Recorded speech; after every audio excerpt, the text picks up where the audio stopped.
আমি সুমন শুক্লবৈদ্য সমাজের কিছু জাতি ব্যবস্থার উপর কিছু কথা তুলে ধরার চেষ্টা করছি।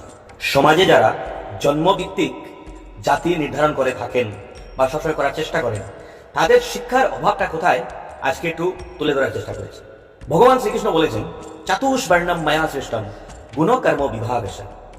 গীতায় 4th অধ্যায় 13 নম্বর শ্লোক। আমি সরল ভাষায় বোঝাবার চেষ্টা করছি। ভগবান শ্রীকৃষ্ণ অর্জুনকে বললেন, গুণ গুণ মানে মানুষের অভাব, চরিত্র, প্রাকৃতিক প্রবৃত্তি, আর কর্ম তার কাজ বা কর্তব্য।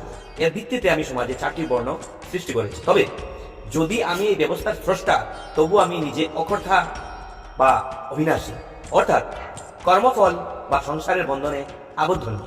বিস্তারিত ব্যাখ্যা বলার চেষ্টা করছি। এই শ্লোকটি সমাজ ব্যবস্থার মূল দর্শন বোঝায়।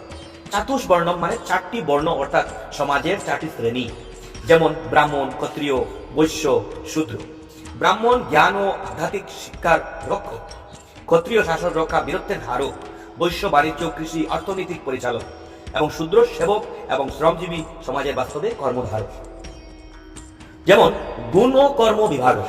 ভগবান স্পষ্ট করে বলেছেন যে এই বিভাগ জন্ম নয়, বরং গুণ ও কর্ম অনুযায়ী, অর্থাৎ কেউ জন্মে ব্রাহ্মণ, ক্ষত্রিয়, বৈশ্য বা শূদ্র হয় না, বরং তার চরিত্র, জ্ঞান, আচরণ ও কাজের ধারায় তা বর্ণ নির্ধারণ করা হয়। মায়া সৃষ্টা, এই সমাজ ব্যবস্থা আমি বলে তো ভগবান শ্রীকৃষ্ণ বলছেন, এই সমাজ ব্যবস্থা সৃষ্টি করেছি যেন সমাজের ভারসাম্য ও সহযোগিতা থাকে। প্রত্যেক বর্ণের নিজস্ব দায়িত্ব আছে এবং সবাই পরস্পরের পরিপূরক। একজন ছাড়া আরেকজনের কোনো দিন সম্পূর্ণ নয়। ঈশ্বর যদি সৃষ্টিকর্তা, তিনি নিজেই কর্মফলের ভোগী নন।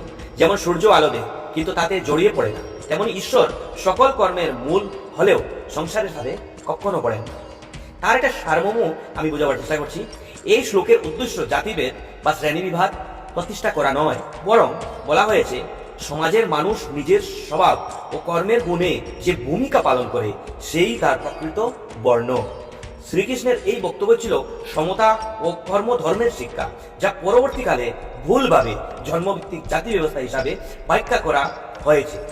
এই জন্মভিত্তিক জাতি ব্যবস্থা যারা করেছে তারা নিজ স্বার্থে করেছিল, কিন্তু আজকের সমাজে সেই স্বার্থ আর কাজ করছে না।